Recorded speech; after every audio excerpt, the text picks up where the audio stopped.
Good morning, everybody. I'm going to talk about how Prezi represents the guidelines for the Universal Design for Learning. So first off, I want to take a moment to talk about UDL in general, or the Universal Design for Learning. It contains three main principles to help make learning accessible in multiple ways. Those three main principles are to provide multiple means of representation, to provide multiple means of action, and to provide multiple means of engagement. So these principles are made up of 9 guidelines, and that's what we're going to be looking at today. There we go. The first guideline is to provide options for perception. Prezi does a good job providing these options. There are many ways that you can customize a Prezi, which makes it more accessible. The presentation itself is represented both visually and verbally. Students with hearing impairments can read the information directly from the presentation, and students with visual impairments can listen to the person giving the presentation. So, alright, let's move on. The second guideline is to provide options for language, mathematical expressions, and symbols. Once again, I think Prezi does a good job here as well. There are so many options of what you can put in your presentation. You can write to clarify and define important symbols and vocabulary. You can use Prezi to further clarify any syntax and structure issues verbally, and you can put decodable words, symbols, and even math information on the presentation and help your students decode these words while going over the presentation. Similarly, the material can be presented in multiple ways, such as including translation of the content into any ELL's home language. Finally, with the ability to embed videos and links into the Prezi itself, you can use multiple forms of media in your Prezi. The third guideline is to provide options for comprehension. This can be done through such methods as activating background knowledge, highlighting patterns, critical components, and big ideas, as well as guiding information processing, visualization, and manipulation.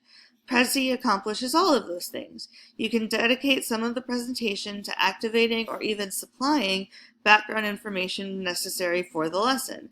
Prezi's zoom function allows you to highlight any important information in your lesson by focusing directly on it as you move through the lesson.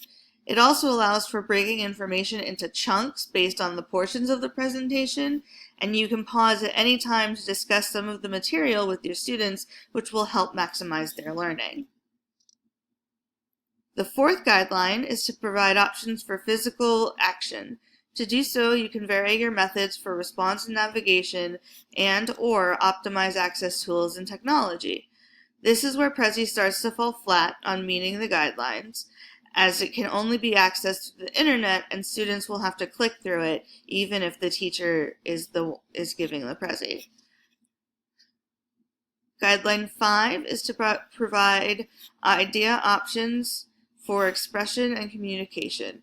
Because of the ability to embed videos into Prezi, the material can be presented or communicated in multiple media forms.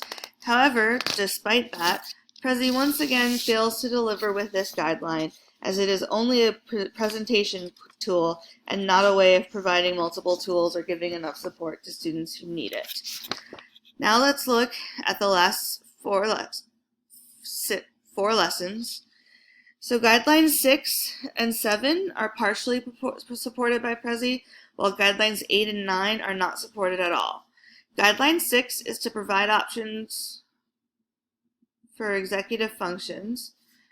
Prezi can be used as a tool to present goals and strategies to achieve said goals. Furthermore, Guideline 7, which is to provide options for recruiting interest, can be met by Prezi, as the design of the Prezi itself can lead to student engagement, because the information in the Prezi can be presented in many different ways to catch students' attention. However, Guideline 8 provides options for sustaining effort and persistence, and Guideline 9 providing options for self-regulations are not met at all by Prezi because of the nature of Prezi's design and purpose. So it is undeniable that there are definite benefits to Prezi, and it does support or meet a few guidelines of UDL. However, it fails to support more guidelines than it supports. So because of that, I have to conclude that Prezi is not a good fit with the Universal Design for Learning framework.